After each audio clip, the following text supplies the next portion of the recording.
Bonjour, aujourd'hui je commence par un conseil. Si jamais il t'arrive d'être bloqué sur un problème, arrête de te prendre la tête. Pense à autre chose. Le soir, lorsque tu vas te coucher, demande à ton inconscient de t'apporter la solution à ton réveil.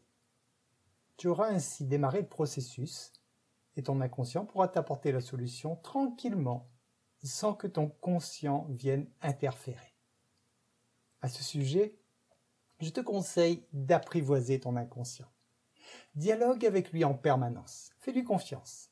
Remercie-le au minimum le soir et le matin. Si tu n'as pas l'habitude, il faut un petit moment pour dégripper la machine. Mais lorsque ce sera fait, tu pourras dialoguer en permanence avec lui. Personnellement, je me réveille tous les jours sans réveil. Si jamais je dois me lever exceptionnellement plus tôt que d'habitude, je demande à mon inconscient de me réveiller à l'heure que je souhaite. Généralement, il le fait soit un tout petit peu avant, soit à l'heure précise, mais jamais après l'heure. Là aussi, il s'agit pour toi de mieux percevoir la façon dont il dialogue avec toi. Quelques mots sur le bonheur. Le bonheur est une attitude mentale.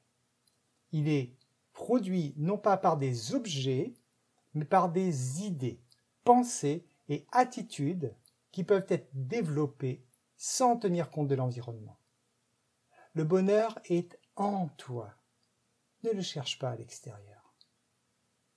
Pour changer ton image de toi, il faut changer tes habitudes. Le mot habitude vient de habit, c'est-à-dire l'image que tu donnes de toi. On adopte ces habitudes parce qu'elles nous vont bien. Lorsqu'on adopte de nouvelles habitudes, notre image de nous change et nous suivons ce nouveau modèle. C'est donc notre nouveau vêtement.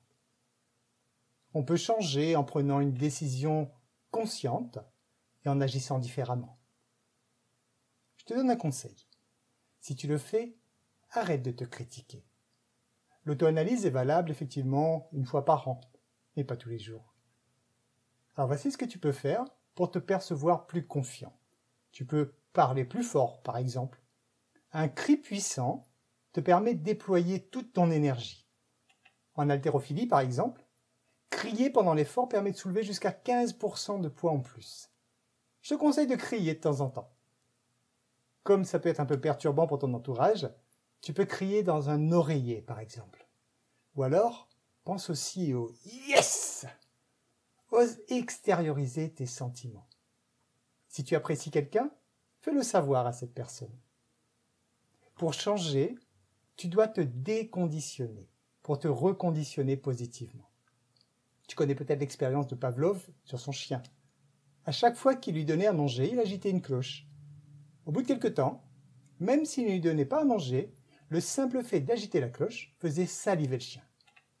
Le mécanisme naturel du chien est de saliver lorsqu'il mange. Là, il a été reconditionné pour saliver au son de la cloche. Voici quelques exemples de conditionnement. Le téléphone, par exemple. Lorsqu'il sonne, peut-être que si tu es en train de faire ta relaxation, tu vas arrêter et tu cours répondre au téléphone. Prends l'habitude de te déconditionner du téléphone. Tu pourras toujours appeler la personne. Un autre exemple, quelqu'un ou quelque chose te met en colère et tu démarres en quart de tour. Dans ce cas-là, prends l'habitude de compter jusqu'à 10 avant de réagir.